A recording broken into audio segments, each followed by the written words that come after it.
The European Commission reiterated Tuesday that all persons illegally remaining in Ceuta would be returned following the massive influx of migrants that took place in late July. The priority is now for the Spanish and for the Moroccan authorities to maintain control of the situation and to ensure the swift return of all those who illegally remain in Ceuta.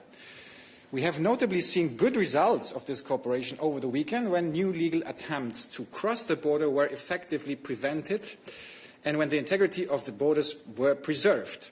Last week, Spain's interior minister had estimated there were approximately 5,000 illegal migrants remaining in Ceuta, including about 1,900 minors. Spanish authorities have pledged to return all those who are illegally staying in the enclave to their country of origin, stressing no one would be transferred to mainland Spain. Earlier this month, Moroccan authorities had said they were ready to cooperate with Madrid and other EU partners to facilitate the return of unaccompanied minors.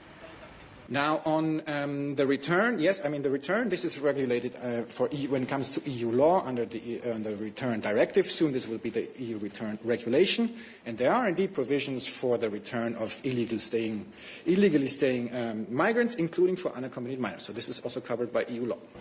According to Spanish estimates, around 72,000 persons crossed into Ceuta on the 30th of July, and almost all of them have already been returned to Morocco.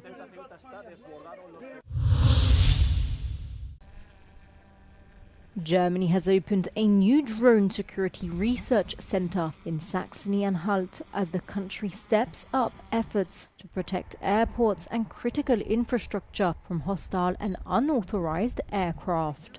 During its inauguration, Germany's Interior Minister Alexander Dobrindt said his country was the daily target of hybrid attacks and explained why, in his opinion, Germany was being targeted. Ein zentraler Baustein mitten in Europa sind, wenn es wirtschaftliche Stabilität geht, wenn es politische Stabilität geht, wenn es gesellschaftliche Stabilität geht, wenn es sicherheitspolitische Stabilität in Europa. Dobrindt also described the threat posed by drones as part of the shadow war of the 21st century. The facility will research and test technology designed to detect and counter unauthorized drones around airports, major events and critical infrastructure. Germany has recently been subjected to multiple incidents, including an explosives-laden drone at Leipzig airport. While shortly afterwards, operations at Hanover airport were disrupted after a drone entered restricted airspace.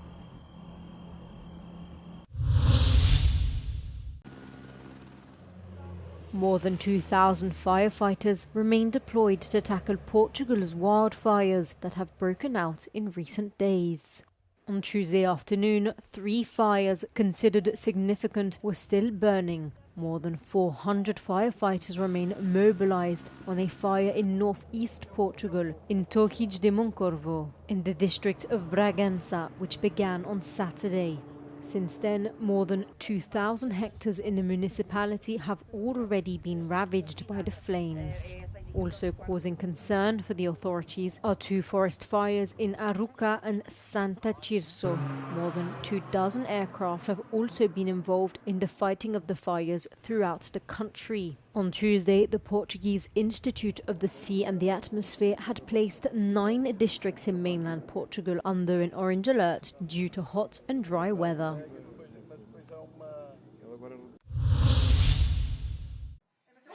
U.S. President Donald Trump paused the planned rollout of punishing tariffs on Canadian goods for a 3-day period, announcing that both parties were finalizing a deal.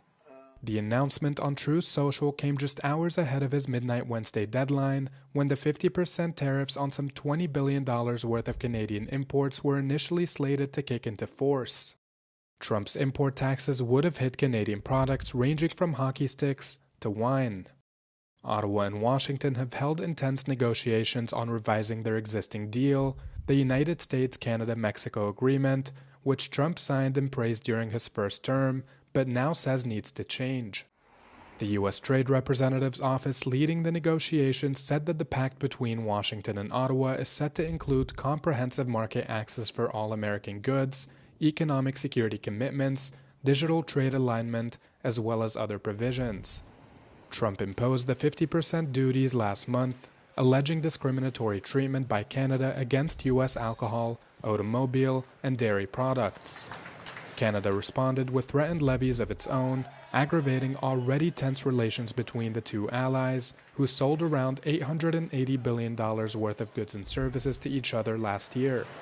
Canada's Prime Minister Mark Carney, commenting on the suspension, did not announce that a new deal was reached, instead noting that substantial progress was made, but that important work was still to be done. He also added that the new arrangement is looking to address outstanding trade issues and deliver greater certainty and real benefits for Canadian businesses and workers.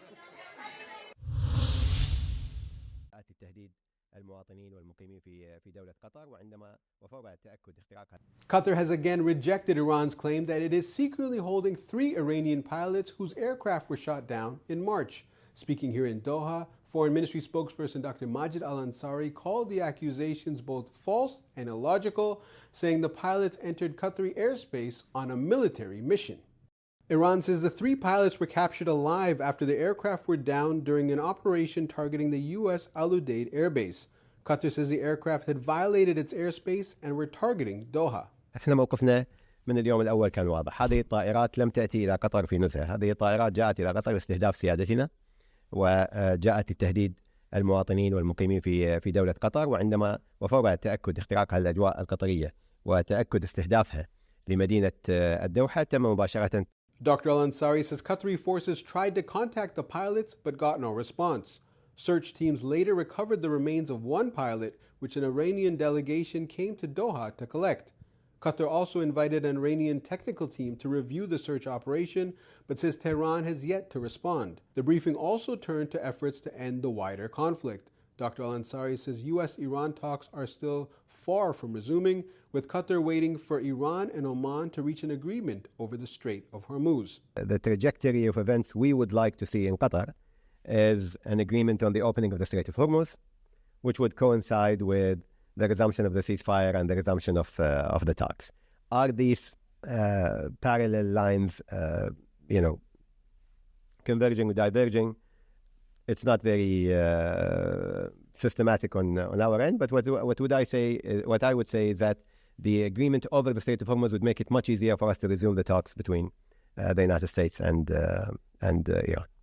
For now, Qatar says the focus remains on de-escalation, reopening the strait, and ultimately getting both sides back to the negotiating table. Adil Halim, Euronews, Doha.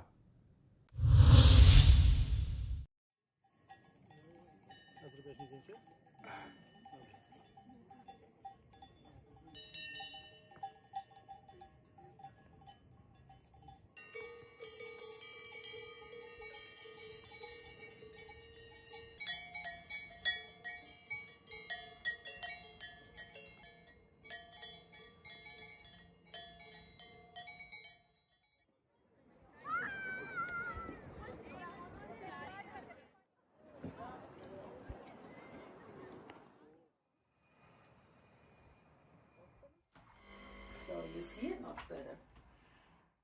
You are aware it's happening, but not afraid. So, and they try to do all the precautions what they could do. But still then, it's nature. It's nature and you never know. And they say as long as the glacier, let's say the material is moving, it takes actually the pressure off of the whole thing. So it doesn't come down in one big piece. So it's better, it releases all the time a little bit of the material.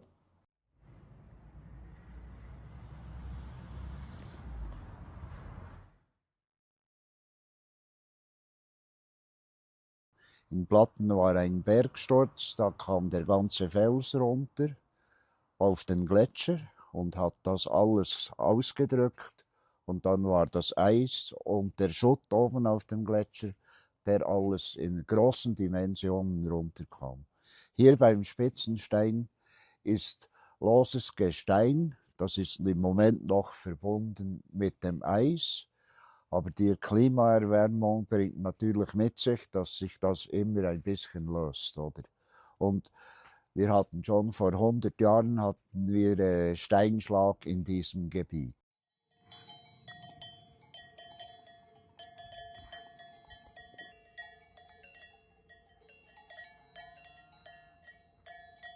If climate change is going on, there will be more of that type of incidents happening all over, and maybe one day we even have to abandon certain valleys, certain villages, because it's becoming impossible to live there.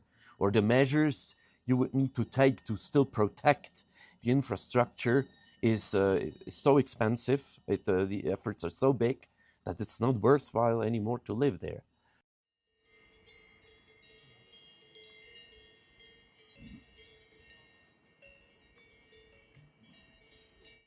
Warmer air masses can transport more humidity, so we need to anticipate that thunderstorms can become more intense, more extreme in a warmer climate. In addition, the warm temperatures, they do not only melt glaciers, they also help to thaw permafrost. And as we know, in the mountains and in the unconsolidated debris, there is lots of ice, and once that this ice is melting, it acts like a cement.